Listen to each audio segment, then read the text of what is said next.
Hi, welcome to AthenaX Roundtable.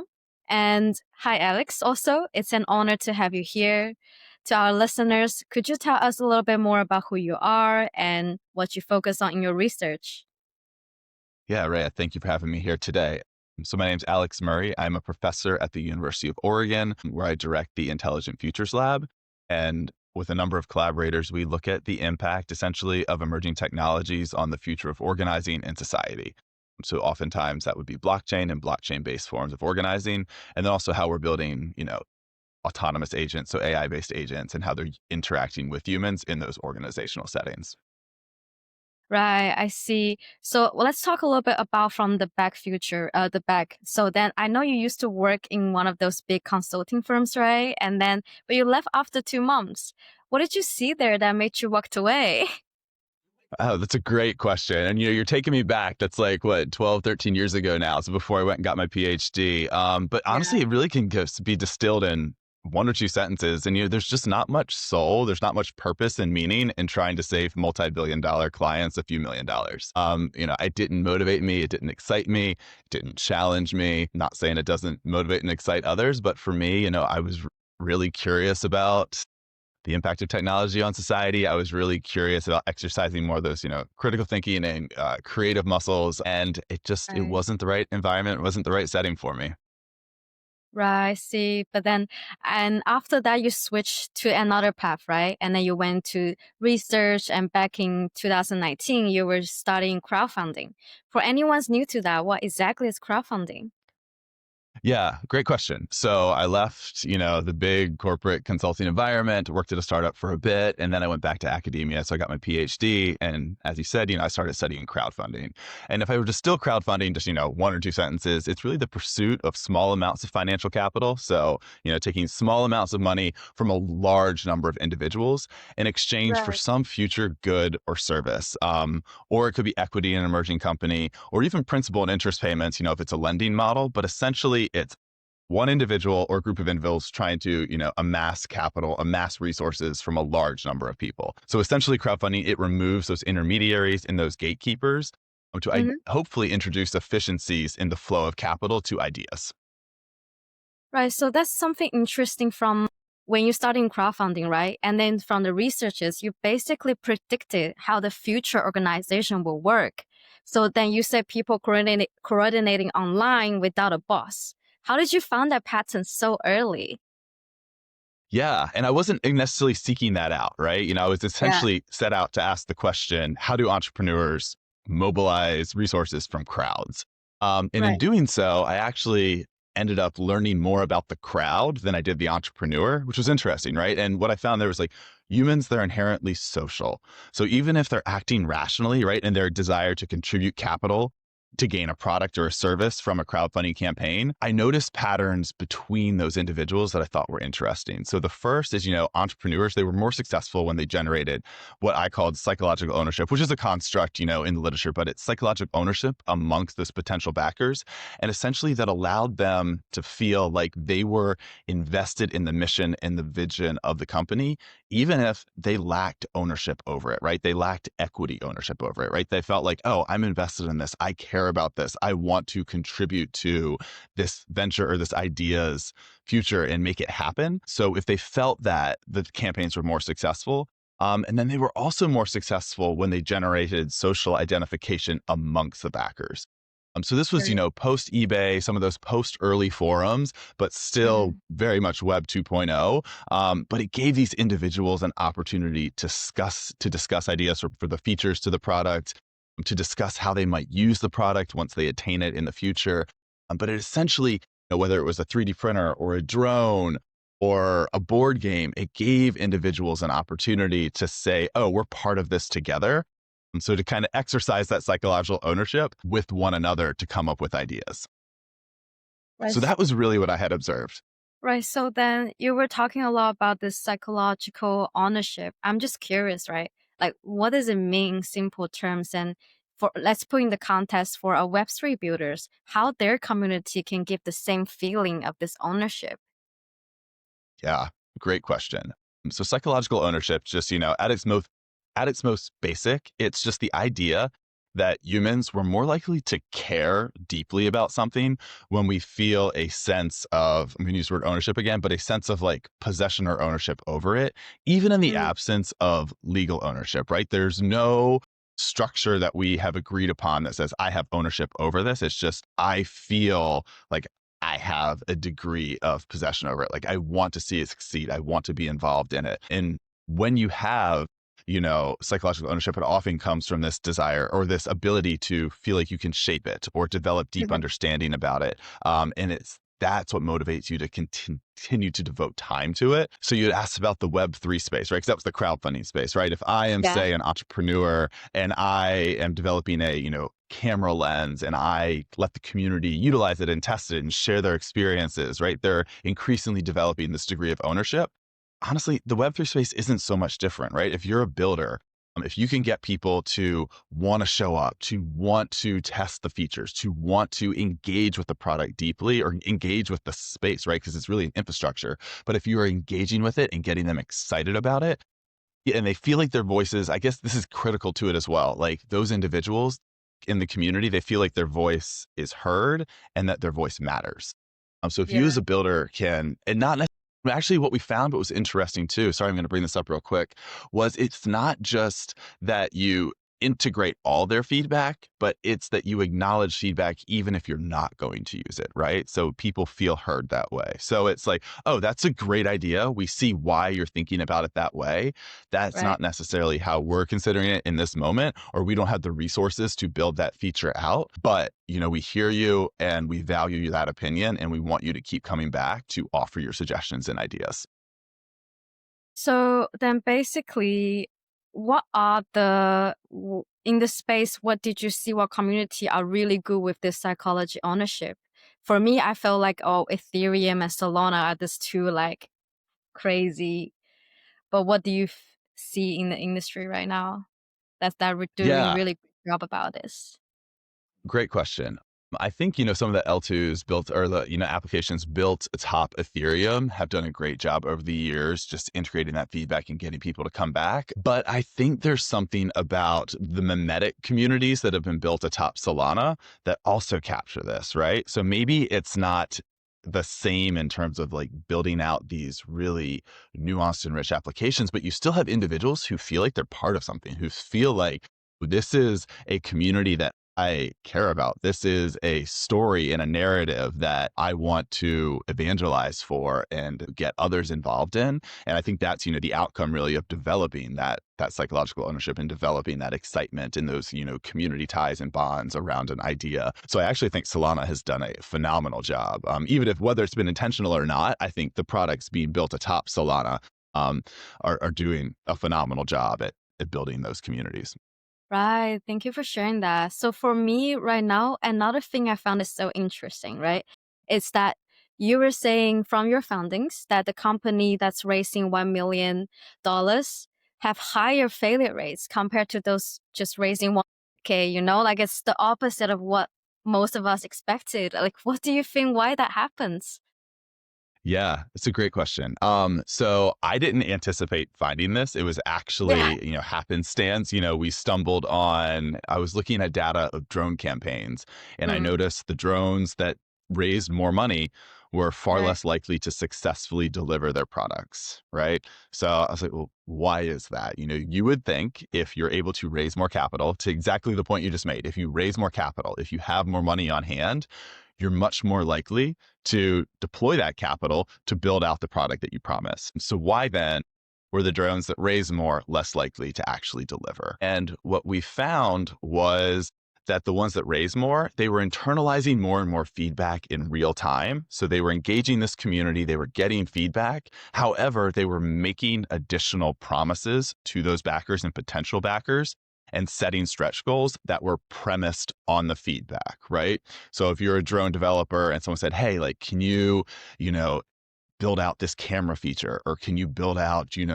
this, you know, radar feature, whatever it was, if they committed to it, then they fell into this pattern of, oh gosh, like scope creep later on. How do we develop this? How do we research it? How do we tool it? And that's where, even though they had more money and they had more people who were excited about what they promised to do, they made all these additional promises and all these additional commitments during the resource mobilization period or during the fundraising period that made it harder for them to actually deliver the product.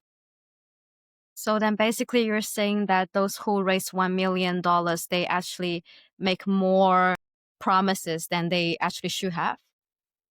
Exactly. I mean, it's hard to say should have or should not have, Yeah. but we noticed was like, they made promises along the way that they hadn't fully thought through, that they hadn't fully researched, they hadn't fully, figured out, can we manufacture this at scale? Is this feature that we're promising right here in real time, is it compatible with all these other features that we've developed already? So it was essentially, they were just creeping away from, this is the core architecture, this is the core product, and making promises that they hadn't necessarily fully thought through yet. I see. Where you like people who get 100K, they will think more thoroughly then. I see. And yeah, and because that's where we noticed people were saying, that's a great idea. Maybe we'll do that in a subsequent product, right? Maybe we'll do that, maybe right now we're going to focus on developing this drone. Maybe that can be version 2.0.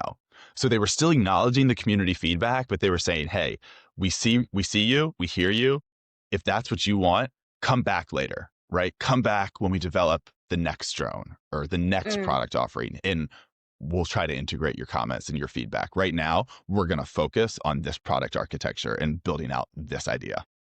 Right, I got you. That's really fascinating because it's like opposite of what everyone has been thinking, right? And another thing is like fascinating that you've been doing a lot of research is let's shift a little bit to DAOs, right? For anyone that's new to this term, what exactly is a DAO?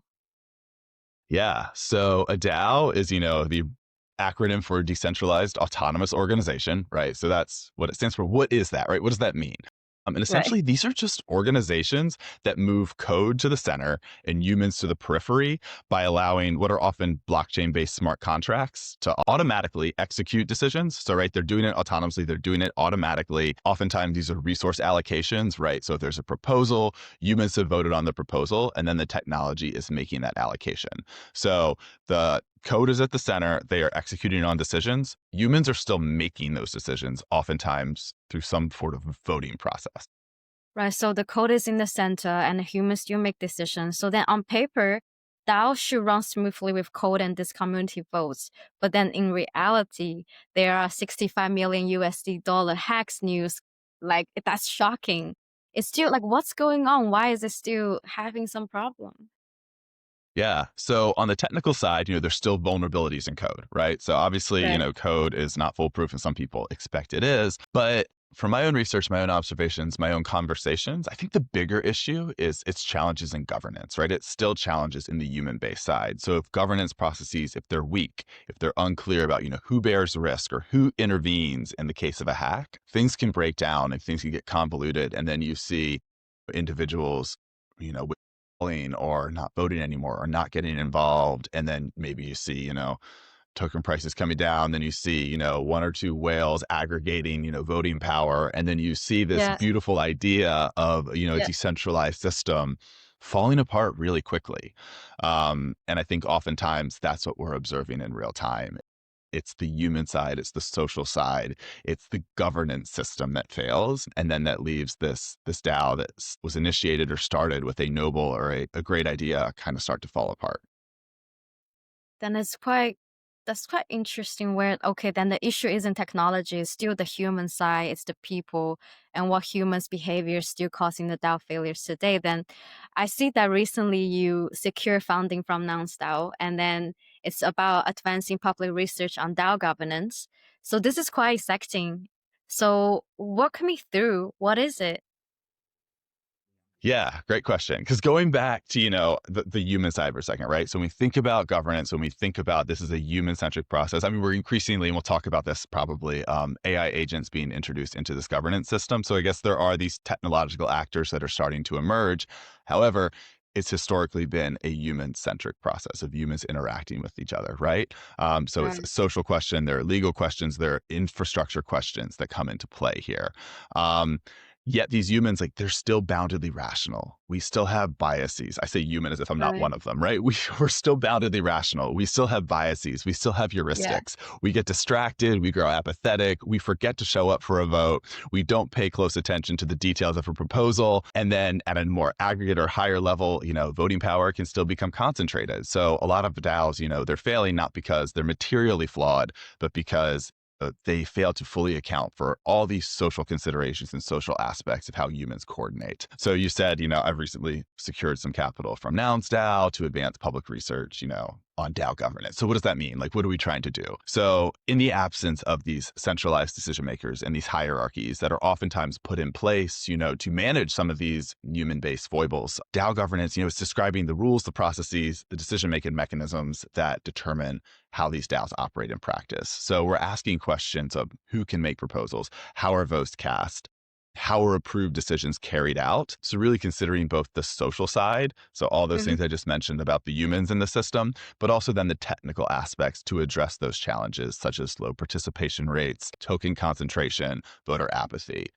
So trying to figure out, what is that sweet spot of design? So the technical and the material versus the social and the human of how humans then engage in that space and want to continue to keep showing up. So we have a flourishing governance system, if you will. So then what is the thing that actually you guys are doing or researching that help to for this human behavior could cause the DAO failure? What exactly you guys are building that helping for the DAO to function better? What exactly is going? Yeah. So we are using Nouns DAO as essentially an experimental landscape, as a sandbox, if you will, to develop Governoun. So Governoun is an AI agent. And the premise is that we can create this contextualized and situated AI agent. So I want to be really clear that it is contextualized and situated within the DAO itself. So it's not, this broad general purpose agent. It is trained on governance theory and the collective memory of the DAO to vote in a way that we'll get to that, I think, in a little bit, but it can vote in a way that aligns with the DAO and the DAO's communities or the DAO community's identity. So the benefits ideally are reliable and consistent votes, right? So if I delegate my voting ability to Governoun, it's showing up reliably, it's consistently voting, but it's also making informed votes, right? So it's not just randomly, selecting, X or Yeah. Y, yes or no, Yeah. right? Ideally, it's being trained in a way that, okay, this aligns with both Alex's ideas and also the DAO's collective identity, or the DAO's collective memory and understanding of what it means to be a part of that community. So then what you're saying is basically you're building this AI agent that votes in DAOs on behalf of humans. But then why would someone dedicate their votes to an algorithm? Like how you say you put Alex's idea and then the DAO. Why? Like, is that really gonna help? It's a great question. And then, it's an empirical question. Yeah. And we're going to, dive in and use this kind of as an experimental landscape to understand how is it being used in practice? Are people delegating their votes to it? Or are they using it, more as an administrator or a knowledge repository is probably the better way to think about it, just to maintain institutional memory, provide expertise so people can interact with it, engage with it. Maybe they still vote, but it's now, this knowledge repository, or maybe it's, an administrator, like I said, to autonomously monitor discussions, to synthesize information, to guide proposal flows. So in both those cases, right, it's not necessarily being used to fully automate the process, but it is being used to augment humans who are involved in this community or who are involved in this DAO. So I think absolutely, yes, it can be an agentic representative and you can delegate to it. But it could also be used to augment and to engage with humans and make maybe their experience in the DAO more informed or more engaged. I have a really quick question though. Do you think people will use that to lobby, like to manipulate and then to manipulate the whole direction? That's a great question, because the agents, I'm not going to use the word learn, but they are Yeah. algorithmically and Yeah. probabilistically, making sense of the world. And if, yes, I engage with it and try to lobby for something, there is a chance that the agent could then vote in that way. And that's part of the experiment. We're not inherently opposed to people trying to lobby the agent. But what we would hope is, much like you could lobby other individuals in an organization, that the interests, that the individuals who hold those interests will engage with Governoun in such a way that it'll hear both sides of a story, it'll hear, or the multiple sides of a story, and it will hear the logic and the rationale and why people have the beliefs they do or why they have the stances they do. So I think this is something we have discussed. But lobbying the now or lobbying Governoun it's part of the democratic process. It is part Right. of, so long as we don't have big money interests, right? Like, you Yeah. think about why other democratic processes fall down or fall apart. Yeah. But so long as, everyone can lobby in an equal and weighted way, I don't see an issue with the ability to lobby Governoun. Okay. So based on what I know, then you guys are researching about AI agent, voting for DAOs, and etc. All these things. What do you think? Let's just take it for example. What do you think it will benefit when the Governoun is active? For example, what it will benefit to nouns, or like to Polkadot ecosystem, to different DAOs. How the Governoun will benefit them? Yeah, it's a great question. So I think, we've talked about it kind of being a repository of knowledge. We've talked about it being an administrator over discussions and, it's kind of essentially enhancing the flow of proposals. We've also talked about it, being an agentic representative, so it can proxy vote on my behalf or be a delegate on my behalf. And ideally, it's then aligning its votes with the interests of myself and the community. So those are all things we've discussed.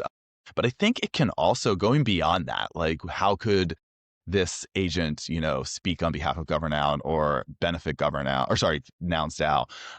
It could be a policy leader, right? So I think it could engage in creative brainstorming, so challenging, the status quo of how we coordinate DAOs, developing new visions for the DAO alongside human members. And I also think the one that we've think is particularly cool is it could be a mimetic mascot, right? So much of developing a community is having that social identification. So if it's fostering community engagement, if it's attracting external attention, if it's tweeting on behalf of the DAO, if it's generating content on behalf of the DAO, maybe it can generate, ongoing involvement and excitement and interest in the DAO that transcends just, the nuts and bolts. I'm going to vote on this proposal, or I'm going to facilitate dialogue around this proposal. So I Right. think those are a lot of, the ways we're thinking about this, that it can have multiple roles, and ideally enhance all facets. Because if we go back to the question of governance, it's not just the technical. It's not just ensuring that we have votes on the proposals. It's ensuring that we have a very fluid and open and honest dialogue where people feel psychologically safe and secure in voicing their opinions, and engaging in that in debate. And I think if it can facilitate some of those conversations and some of those interactions and exchanges, I think that's a big win as well. So once again, a lot of this remains to be seen as we deploy it and we observe it and we monitor it. But those are the things we're thinking about. Right. I catch something that you're saying that I didn't know before, that a governor can even do with the social side of thing to help to create content, or to help to do that thing. Like, how is that gonna, for example, how is that gonna do for Polkadot ecosystem? How a governor can help for create a content for them? Like, Yeah. I mean, it really is going to come down to the human members and if they want that, right? I mean, if the human yeah, members yeah, of the DAO think that could be intriguing, think that could be interesting, that it's able to synthesize, this is the community's viewpoint. This is what's interesting in the community right now.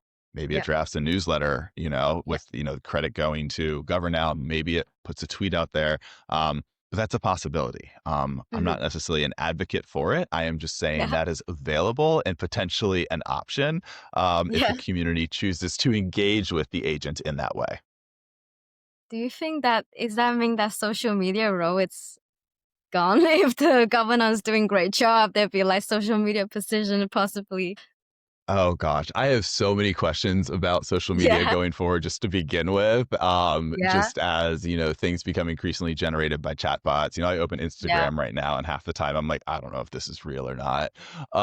So I mean, so I think there's a lot of questions around what is the role of social Hmm. in just human to human interaction and corporate exchanges and Web3 dialogues. I think there's a lot of questions, which is also why I think it's so important to maybe tokenize social posts and have them, traceable and immutably allocated to certain individuals who created them going forward, which I think is a Right. whole nother side conversation.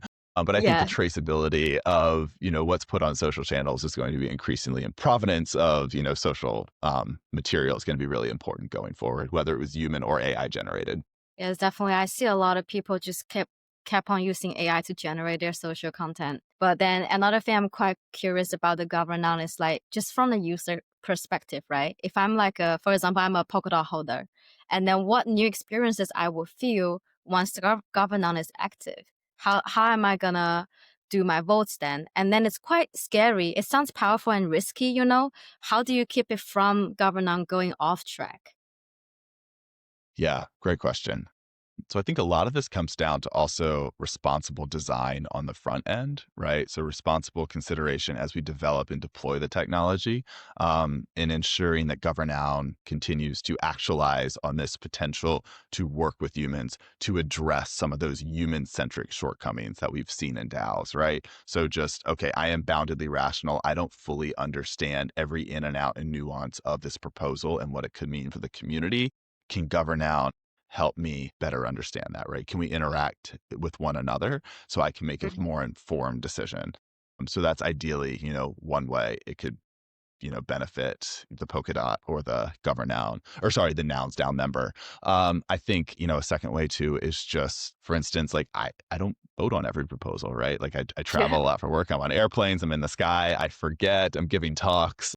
So sometimes, Right. it's nice if you've delegated your vote, just, okay, I can trust, if I can trust it, which trust is very critical here, but if I can Right. trust that it will vote in a way that is informed, that takes that cognitive burden off of me as the member of the DAO. Um, but I Right. think what's also really important here, because you asked, how do we keep from going off track? I think it's important for the members to think about it as a scoped delegate rather than this Mhm. fully autonomous actor that has unlimited, decision-making capacity or ability. Because once again, it's just probabilistic math. So it's Mhm. not, it's not learning. It's not understanding the world in a way that a human would. So kind of thinking about, just that ongoing monitoring. Okay, how did it vote, right? Just because I deployed it doesn't mean I'm no longer a human member, right? I still want to Right. engage. I still want to observe. I still want to see, well, how did this, just like if I were to delegate to another human actor, I would still want to check in and say, how, how do they vote on my behalf? Yeah. Then yeah, that's something quite interesting. You said trust is critical here, right? Then how do you think this AI agent and human the trust, like how we interact? Do most of the people just like trust AI agent? Like how to ensure that trust can function in these DAO cases? Yeah, it's a great, great question. And I probably used the term trust a bit too flippantly there. Yeah. Because at the end of the day, like I've said, and I will continue to harp on this, right? Like an AI agent, it's just math, right? And every, word in the sequence is just probabilistically determined by the prior word in the sequence. And that's why we can, and it's, there's a bit of randomness infused in that process. And that's why we have hallucinations. That's why we have, agents or, chatbots that go rogue, or just GPTs that, give you, misguided or misinformed responses. So I think those are all considerations here as well. So at the end of the day, it's still just a tool, right? We can't treat it like it is a human who has their own foibles, right? But as a tool, as a technological tool, like it still is faulty, right? There can still be issues as with any technological tool. It's a very powerful one, and we believe it's one that can, in this context, right, in this situated, landscape, and can make informed it can make informed, it can engage in informed dialogue, because it's trained to do so. But once again, it is still on the human to look at those decisions, to engage with it, and to think critically about its outputs, and to potentially, if it's not generating outputs that the human would desire or is in line with the community, asking why, maybe Right. lobbying it, maybe engaging with it, but maybe Right. continuing to fine tune and hone it, so it is more representative of those humans who are members of the DAO. Right. So then who do you think, quick question, how the DAO will feed the knowledge to the AI agent then to make sure that it's fair, you know? Yeah. So great question. So up front, I mean, it's all the documentation, all the exchanges that relate to the DAO, right? So maybe it is, online channels that have an engagement that have happened previously, prior proposals, prior dialogue around those proposals, the social channels, getting all that in there. But then going forward, as it continues to fine tune how it makes decisions, I guess it's ensuring that those human actors do continue to engage with it, right? That they do offer feedback, so it reinforces the decisions it makes. And I think that's what we want to see going forward as well. Right. So then do you see a future where Governoun is active, then the non-style, most of the members will be like, yeah, Governoun will vote for me, and then that will be it. That will be the future. Or Polkadot will be, the Polkadot holders Yeah. will be, yeah, I trust Governoun. How that will go? It's a great question. And I don't have a strong opinion, right, on do I Yeah. wish 100% of the DAO's members are utilizing it or 10%. Yeah. I really think it's case by case, right? And it's based on everyone's individual preferences. I mean, research suggests, most DAOs only have between like 10 and 30% of human members showing up for votes anyway, right now. Yeah. Right. Yeah. So like voter That's turnout's so pretty low. low. Like it's very low. It is. I mean, that's not true for every DAO, but for most, like the voter turnout's low. And if it can solve some of that, right? If we do believe that the democratic process is enhanced by full voter turnout, and that leads to optimized decisions or more informed, collective decisions. If it can increase that number, if there can be more individuals whose voices, even if they're being heard through a delegate or through a proxy, even if their voices are being heard, so long as it's informed, so long as we're monitoring it, so long as we are ensuring it is an accurate reflection of, the community's beliefs, and the community's values and the community's whatever, it stands for.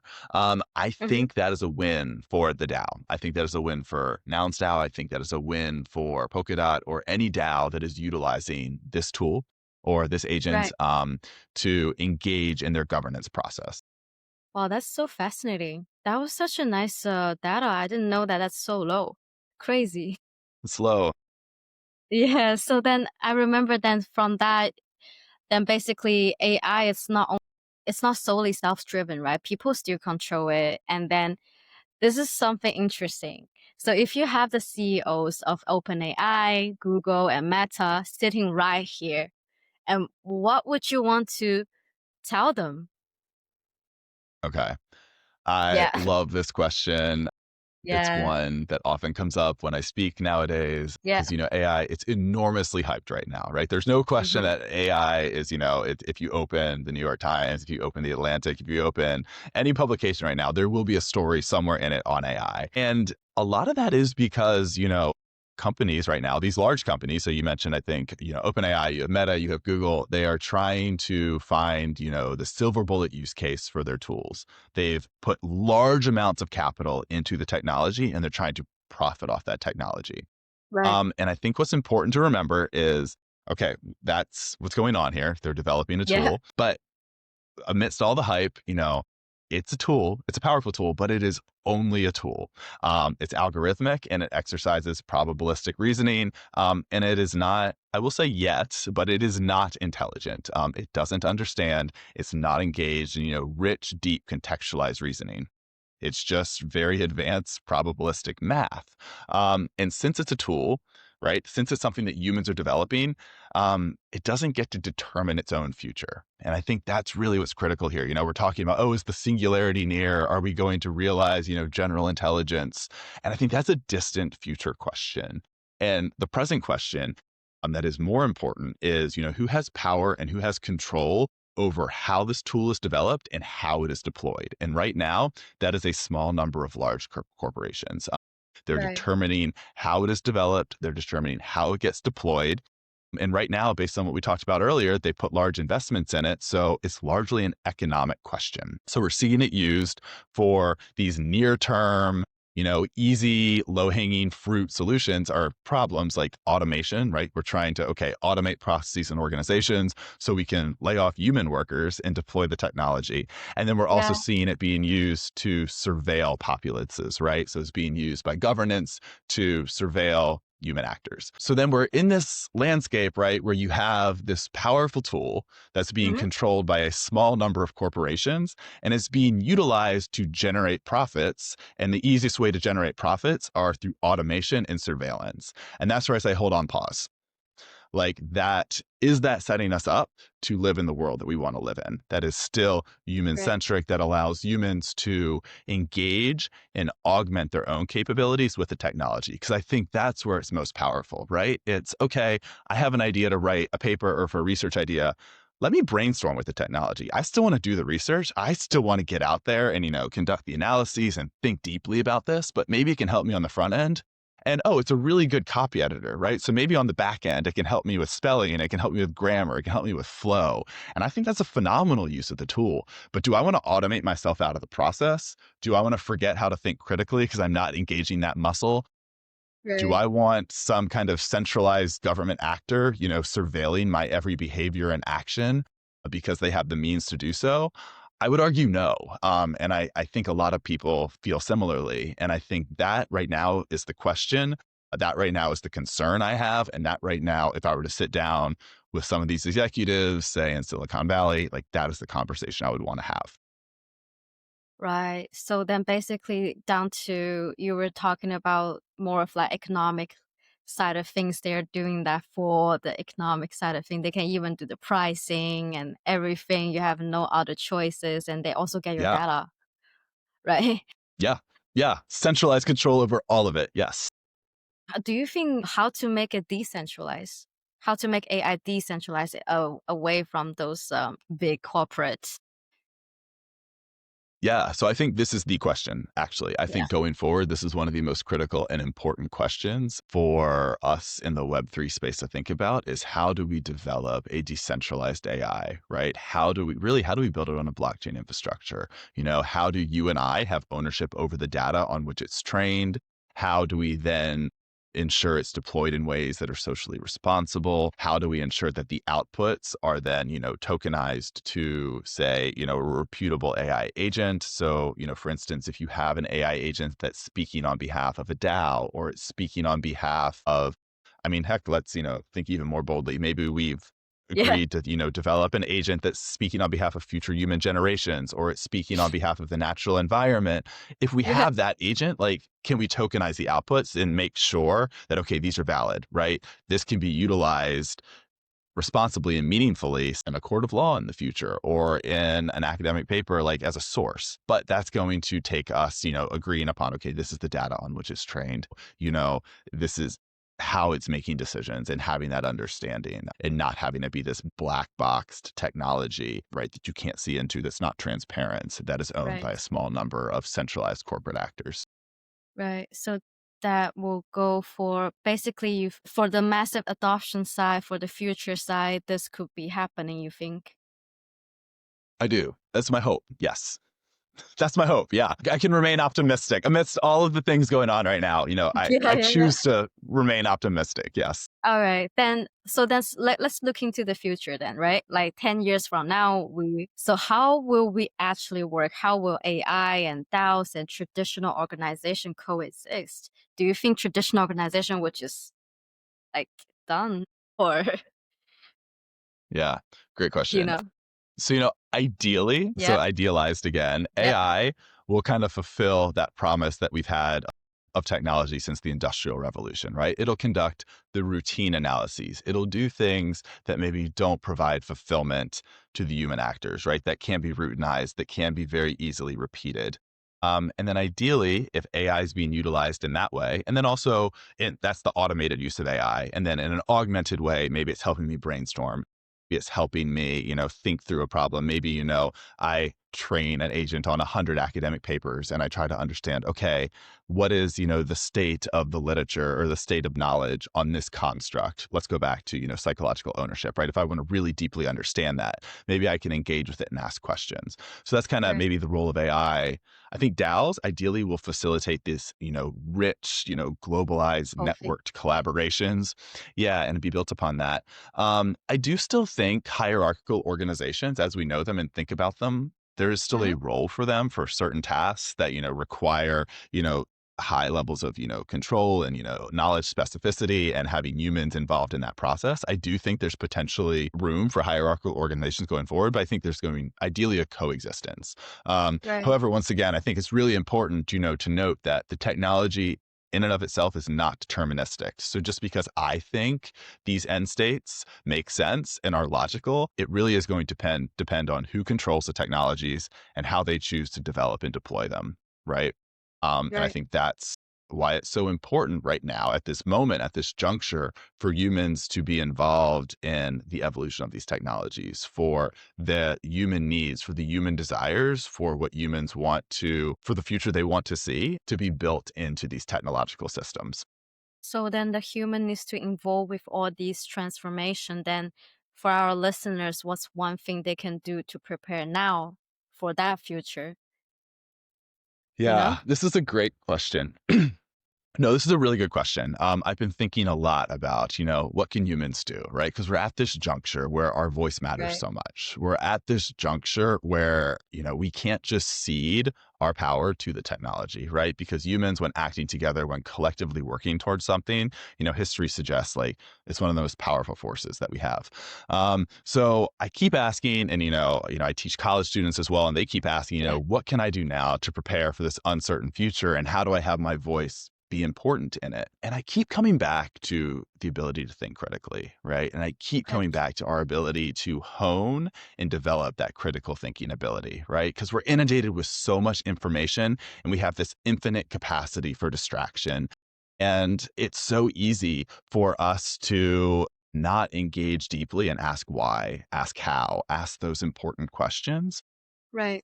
So I think personally, one of the most important things we can do to continue to hone and flex that muscle, it's going to sound so just trite, but Please it's say. honestly, it's to read. Like it is to read deeply, True. right? Not a summary, not, to skim an article in 5 seconds. It's not to say, okay, here's an academic paper. Hey, I summarized this in 2 paragraphs. It is to actually read philosophy, right? It's to understand the origins of values, understand the origins of knowledge, beliefs, how we reason. It's to read fiction, right? To put yourselves fully in the shoes of another, to better understand the human condition, to learn how to empathize and to think deeply about another human's experience. Is to read Right. essays, research, to challenge our biases, to challenge our heuristics, to maybe evolve in the way we understand the world.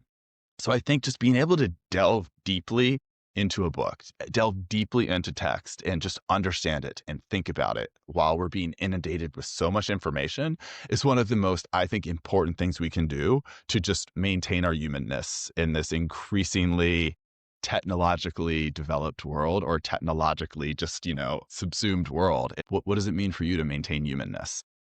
Right. I think right now, because of all this social media technology, we have such a short attention span as well. And then to read, it's such a critical thing. But other than to read, what other things can benefit to have a critical thinking? Yeah, I think also engaging in debate, engaging in dialogue. And ideally, that is the role of the DAO, right? Ideally, that is the idea we have here. It is bringing people together to say, hey, here's a proposal. Maybe someone wants to build a coffee shop. Maybe someone wants to start a research lab. Maybe somebody wants to, put on an event at a conference, whatever it may be. Those are opportunities, those are mediums for people to engage in informed debate, to engage in informed conversation, to be able to entertain multiple ideas at once, Yeah. right? To say, I see where you're coming from. I understand where you're Mm-hmm. coming from. And Yeah. here's where I'm coming from. And maybe I can hold both those ideas at once. And I think that's why, so much of it is I think in these sound bites that you mentioned earlier, in the social media landscape, we see 180 characters and we say, oh, they're wrong, or oh, they're right, or oh, I believe that, or oh, I don't. And it loses the nuance and the richness of context. And if we can engage in conversation, if we can engage in dialogue, I can start to understand why you arrived at those 180 characters, right? Why are you making this statement? Why are you making this, voicing this opinion? And oftentimes when you start to understand why, you realize we're not that different, right? Our origins are like, maybe we arrived at different ends, but when you start to look at why somebody did something, oftentimes our higher level reason, our higher level beliefs, our higher level, rationale for thinking the way we do, like, it's not so dissimilar. And I think that's what's so beautiful and so powerful and can be harnessed as we develop, these DAOs in the Web3 of the future. Right, that's amazing. You circle back to DAOs, which is everything we were talking about. But yeah, so I Alex, try. thank you. So that was amazing. And for breaking down all those complex ideas, and I really value the insights that you're sharing. And to everyone that's listening, stay curious, keep building, and see you next time on AthenaX Roundtable. Thank you, Alex. See you again. Thank you, Ray. It was so much fun.